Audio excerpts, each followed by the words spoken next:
If you're an aspiring pilot but you've never been behind the controls of an aeroplane before, a trial introductory flight is a great starting point. In today's video, we'll show you what to expect from this 1-hour training experience, starting with a pre-flight briefing, followed by a walk around the aircraft, and finally, in flight as we take you over the beautiful Gold Coast. I'm James, I'm an instructor here at Aviation, and today for your instructional flight you'll be flying Cessna 172 Skyhawk. It's one of the most popular training aircraft in the world. In today's flight you'll be learning how to fly the Cessna operating the 3 primary flight controls. They are the ailerons, the elevator and the rudder. We have the control column here which operates the ailerons and the elevator, and the rudder pedals here which operate the rudder. And we'll go into those in a bit of detail. First, the elevator. It is controlled by pushing the control column away or pulling it closer. This affects the elevator control surfaces up or down, which changes the aircraft in pitch, which lowers and raises the nose and changes the aircraft's speed and altitude. Next is the ailerons. We rotate the control column to the left or to the right, which moves our ailerons up and down in opposite directions to control our aircraft in roll, which allows us to turn.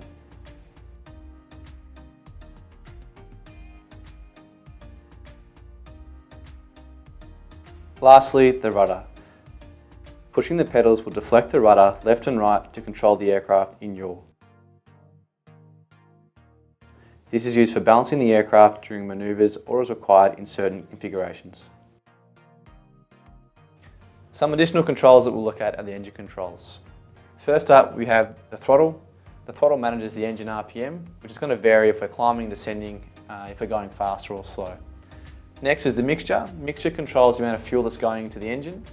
With the mixture pushed all the way in, it's considered to be at full rich. So we'll leave the mixture at full rich throughout the whole flight.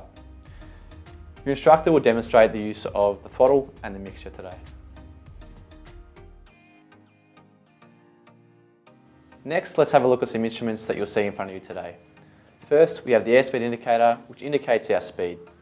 At different stages of flight, we'll be aiming for different sorts of speeds. The attitude indicator, which shows us our pitch and roll information.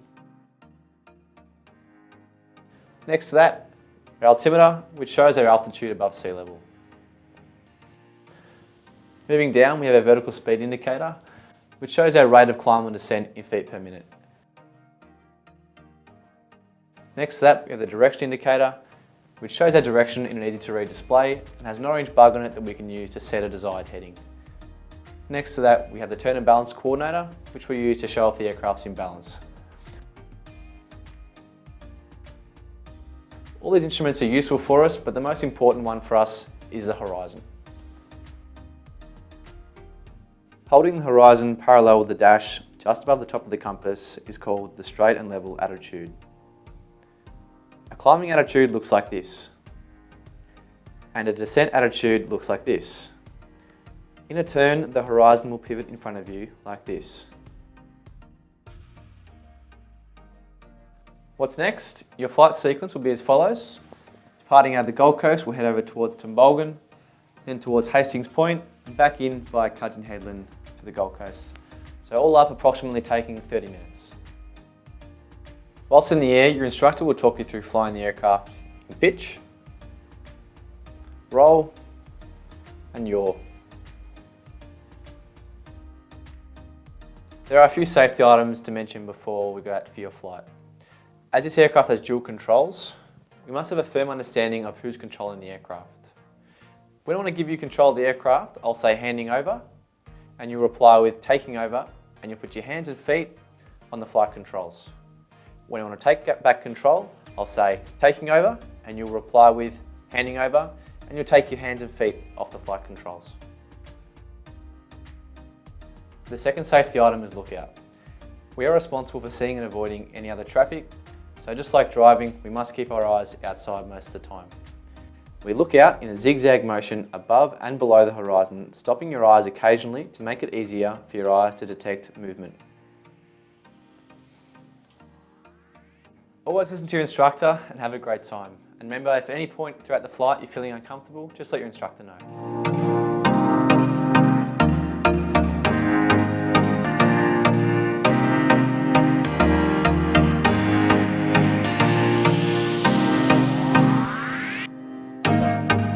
Under the supervision of one of our experienced flight instructors, you'll be in the captain's seat of one of our Cessna 172 aircraft.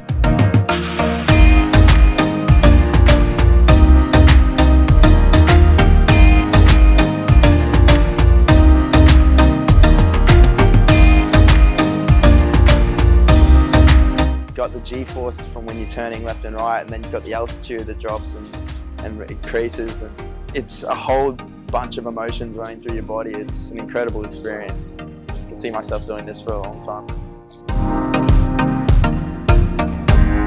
If you decide that you want to start your pilot training, any flight time achieved during this TIF can be included in your logbook to count towards your licence. Click on the link in the description to book your trial flight today.